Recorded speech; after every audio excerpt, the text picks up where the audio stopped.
다 함께 기도하심으로 1월 20일 화요일 매일 예배 시작하겠습니다.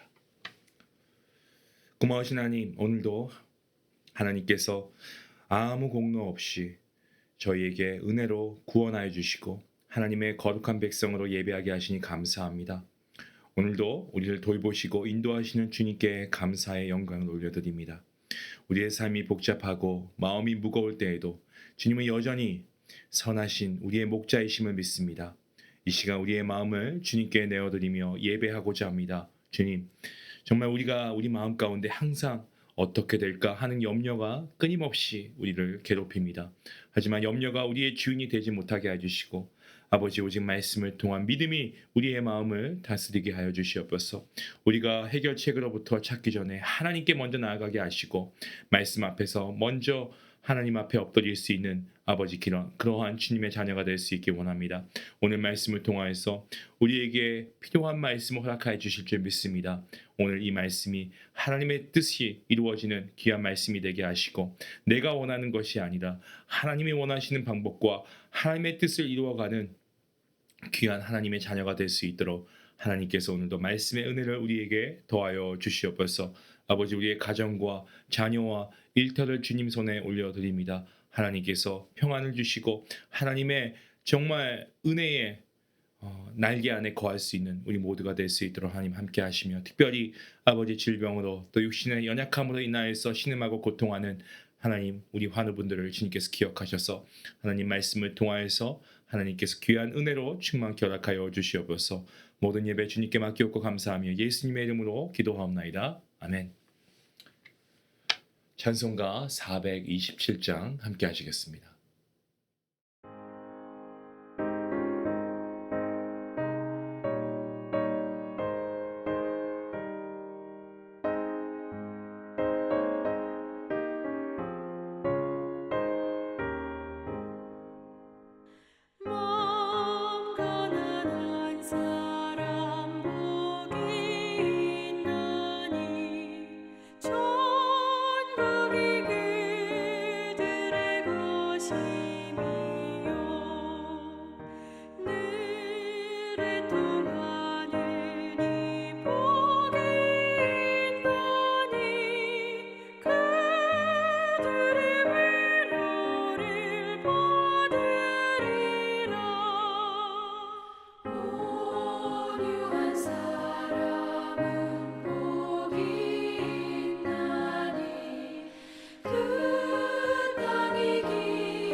오늘 함께 볼 말씀은 마태복음 5장입니다. 1절부터 16절까지의 말씀, 함께 말씀을 읽도록 하겠습니다. 예수께서 무리를 보시고 산에 올라가 앉으시니 제자들이 나아온지라. 입을 열어 가르쳐 이르시되 심령이 가난한 자는 복이 있나니 천국이 그들의 것이며, 애통하는 자는 복이 있나니 그들이 위로를 받을 것이며, 온유한 자는 복이 있나니 그들이 땅을 기업으로 받을 것이며, 의에 줄이고 목마른 자는 복이 있나니 그들이 배부를 것이며, 긍휼히 여기는 자는 복이 있나니 그들이 긍휼히 여김을 받을 것이며, 마음이 청결한 자는 복이 있나니 그들이 하나님을 볼 것이며, 화평하게 하는 자는 복이 있나니 그들이 하나님의 아들이라 일컬음을 받을 것이며, 의를 위하여 박해를 받는 자는 복이 있나니 천국이 그들의 것입니다. 나로 말미암아 너희를 욕하고 박해하고 거짓으로 너희를 거슬러 모든 악한 말을 할 때에는 너희에게 복이 있나니 기뻐하고 즐거워하라. 하늘에서 너희의 상이 큼이라. 너희 전에 있던 선지자들도 이같이 박해하였느니라. 너희는 세상의 소금이니 소금이 만일 그 맛을 잃으면 무엇으로 짜게 하리요. 후에는 아무 쓸데없어 다만 밖에 버려져 사람에게 밟힐 뿐이니라. 너희는 세상의 빛이다. 산 위에 있는 동네가 숨겨지지 못할 것이요, 사람이 등불을 켜서 말 아래에 두지 아니하고 등경 위에 두나니 이놈으로 집 모든 사람에게 비치느니라. 이같이 너희 빛이 사람 앞에 비치게 하여 그들로 너희 착한 행실을 보고 하늘에 계신 너희 아버지께 영광을 돌리게 하라. 아멘.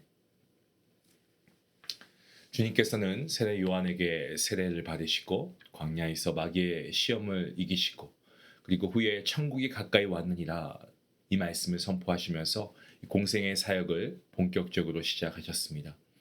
또한 어부들을 제자로 부르시고 함께 하나님의 복음 선포를 위해서 함께 걷도록 허락하셨고, 또 그 안에서 가르치시고 전파하시고 고치시는 이러한 삼중 사역으로 하나님의 아들 메시아로서의 사명을 감당하셨습니다. 자, 그러자 어땠습니까? 이 갈릴리와 데가볼리와 남쪽 예루살렘과 유대와 요단강 건너편에서 수많은 인파가 예수님을 따르기 시작하죠. 주님께서는 그 많은 무리들을 보시고 산에 올라가 앉으셨고, 이 제자들이 앞으로 나오자 입술을 여시고 귀한 교훈의 말씀을 주십니다. 이것이 마태복음 5장과 6장 그리고 7장에 기록된 산상수훈입니다. 그 서두에 자리한 말씀이 바로 팔복입니다. 마태복음에는 예수님의 5가지 중요한 이 강화, 이 가르침이 등장합니다. 산상수훈이 그렇고요.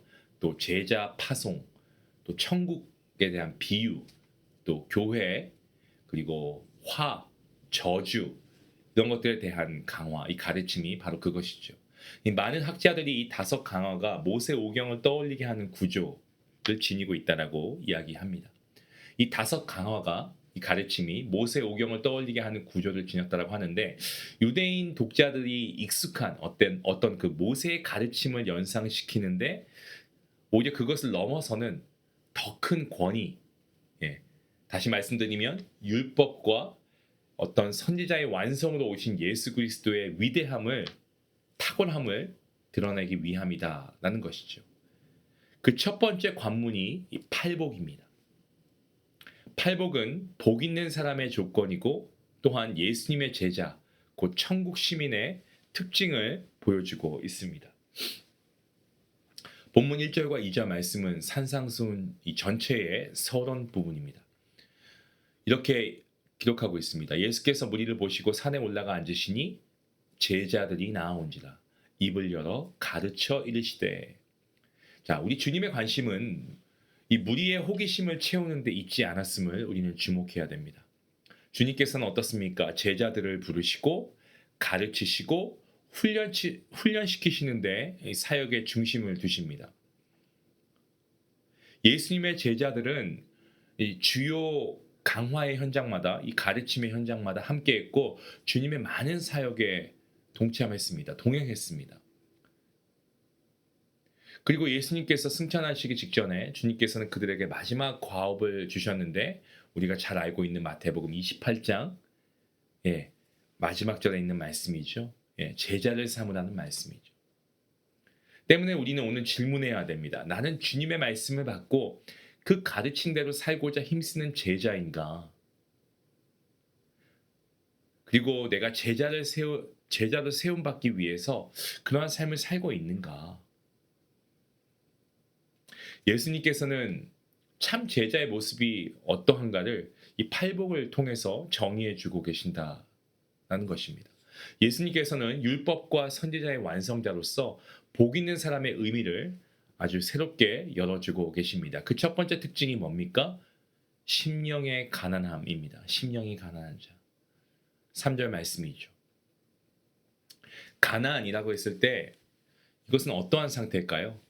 어떤 결핍이 있는 상태죠. 여기서 심령의 가난이라고 했을 때 이것은 어떠한 결핍을 말하냐면 하나님을 향한 갈망입니다. 그러니까 하나님 없이는 살 수 없습니다라고 하는 어떤 그러한 내면의 인정이죠. 내 힘으로 버티려고 하는 마음을 다 내려놓고 창조주이시고 정말 무소부재하시고 지혜의 근원이시고 전능자이신 하나님을 신뢰하고 의지하는 마음입니다. 질병이나 사고나 또한 실패, 관계의 아픔 이런 것들은 우리의 마음을 굉장히 가난하게 만듭니다. 하지만 그 자리에서 하나님께 마음을 드릴 때 주님께서 눈물을 닦아주시고 상한 심령을 위로하시고 절망의 자리에서 다시금 일으켜 세우시는 줄로 믿습니다. 그 가난한 마음 위에 천국, 곧 하나님의 통치가 임하는 것입니다. 이어서 애통하는 자는 복이 있다. 그들이 위로를 받을 것이다 라고 말씀하십니다. 애통은 우리가 단순히 슬픈 어떤 그런 감정 이것을 생각하는데 단순한 슬픔이 아니고 하나님 없이 살 수 없음을 알고 통곡하면서 주님을 찾는 마음이 애통입니다. 세상이 줄 수 없는 위로가 여기서부터 시작이 된다는 거죠. 때문에 우리가 하나님 없이 살 수 없습니다. 우리가 정말 애통하는 마음으로 주님을 찾아야 되겠죠. 자, 그리고 온유한 자는 복이 있다라고 했습니다. 그들이 땅을 기업으로 받을 것이다라고 말씀합니다. 온유는 힘이 없는 것이 아니에요. 힘을 가진 자가 그 힘을 내려놓고 상대를 대하는 태도가 온유함입니다. 주님께서는 친히 주님 자신은 뭐라고 말씀하십니까? 나는 마음이 온유하고 겸손하다라고 말씀하시지 않습니까? 그리고 실제로 약한 자와 작은 자에게 먼저 다가가신 우리 주님이십니다. 주님의 제자라고 한다면 우리가 이러한 모습이 돼야 되겠죠. 자, 의에 줄이고 목마른 자는 복이 있나니 그들이 배부를 것이다라고 말씀하십니다.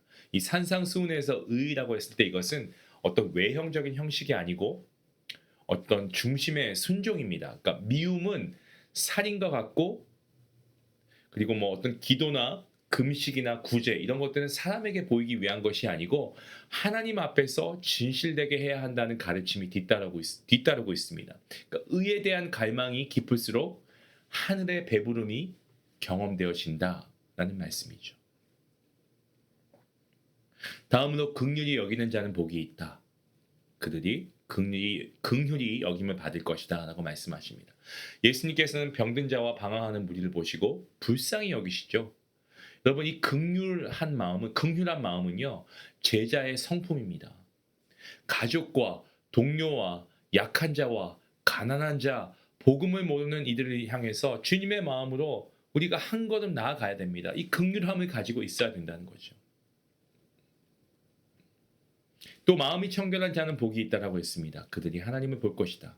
혼탁한 이 세상 가운데 마음을 지키는 자는 거룩하신 하나님을 바라보게 된다라는 겁니다. 그 말씀이에요. 그리고 화평케 하는 자는 복이 있나니 그들이 하나님의 아들이라 일컬음을 받을 것이다 라고 말씀하십니다. 예수님께서는 십자가로 하나님과 우리 사이에 그 막힌 담을 허무신 정말 최고로 화평케 하시는 분이 우리 주님이십니다. 제자는요, 예수님의 제자는 사람과 사람 사이에서 하나님과 멀어진 이들 가운데서 화해와 회복을 돕는 삶을 살아야 함이 마땅합니다. 성도라고 하면서 오히려 서로 간의 갈라짐을 유도한다거나 서로 미움을 야기시키는 그런 행동은 절대 해서는 안 됩니다. 오히려 이들을 다시금 하나님께 데려올 수 있는 그러한 역할을 해야죠. 피스메이커가 돼야 됩니다. 마지막으로 의를 위해서 박해를 받는 자는 복이 있다. 천국이 그들의 것이다 라고 말씀하십니다. 이 팔복의 첫 번째와 마지막이 천국이 그들의 것이라는 것으로 연결되고 있습니다. 천국 시민의 삶은요, 때론 박해를 부를 수가 있습니다. 예수님 때문에 욕을 먹고 또 우리가 어떤 악한 말을 들을 때 우리는 어떻게 대처해야 됩니까? 오늘 말씀에 의하면 기뻐하고 즐거워하라 라는 주님의 말씀에 순종해야 됩니다. 오해하지 마십시오. 고난 자체가 좋다는 뜻이 아니고 이 고난이 예수님께 속한 삶의 증거가 된다는 겁니다. 또한 이것이 고난 자체가 예수님을 통해 받는 고난이 하늘의 상이 크다는 약속이기 때문에 우리가 기뻐하고 즐거워할 수 있다는 거죠. 믿지 않는 가정에서 홀로 신앙을 지키며 여러분 이유 없는 박해를 받는 분이 계십니까? 주님께서 위로하시고 천국의 소망으로 붙드실 줄로 믿습니다. 팔복은 단지 좋은 성품 목록이 아닙니다. 예수님의 제자로 부르심을 받은 자에게 주어진 삶의 방향입니다. 오늘 우리는 천국 시민으로서 예수님의 제자로서 얼마나 합당하게 이 이름에 걸맞는 자로 살아가고 있습니까? 얼마나 노력하고 있습니까? 힘쓰고 있습니까? 예수님의 가르침을 마음에 새기고 정말 우리가 주야로 말씀을 묵상하며 지켜 행하려 할 때에 우리가 이 모든 일이 가능케 될 줄로 믿습니다. 연약합니다. 부족합니다. 하지만 성령 하나님의 도우심으로 하루하루 주님을 닮아가며 주님의 참된 제자로서 우리가 훈련되어져 가고 정말 이렇게 우리가 살아갈 때에 우리가 고난 가운데서도 예수님의 이름을 통해서 받는 그 고난이 우리가 하늘의 기쁨으로 충만하게 되는 그 귀한 역사가 저와 여러분의 삶 가운데 나타날 수 있기를 주님의 이름으로 간절히 축원합니다. 기도하시겠습니다. 하나님, 예수 그리스도의 보혈의 공로로 구원해 주시고 우리를 주님의 제자로 천국 시민으로 불러주시니 감사합니다. 날마다 예수님의 성품을 닮아서 가난한 마음과 애통하는 마음과 온유한 마음과 의에 줄이고 목마름과 긍휼히 여기고 정말 정결한 마음으로 의를 위하여 박해받는 자리에까지 나아갈 수 있는 저희가 되게 허락하여 주시옵소서. 주님으로 인한 고난과 박해 가운데에서도 기뻐하고 즐거워할 수 있는 천국 시민의 삶을 그러한 성도가 될 수 있도록 하나님 함께 해주시옵고 그러기 위하여서 날마다 예수님의 말씀을 마음에 새기고 주야로 그 말씀을 묵상하며 성령 하나님의 도우심으로 하나님의 말씀대로 실천하며 살아가는 복된 삶이 될 수 있도록 하나님 함께 해주시옵소서. 예수님의 이름으로 감사하며 기도하옵나이다. 아멘. 천국 시민, 예수님의 제자는 주님을 닮아서 8가지의 복을 받게 됩니다. 여러분, 나에게 부족한 면이 무엇인지 오늘 말씀을 통해서 우리가 한번 되짚어보고 이를 보완하기 위해서 우리가 구체적으로 어떻게 해야 할지 한번 묵상해 보면 좋겠습니다. 우리 말씀을 생각하시면서 함께 기도하며 나아갑니다.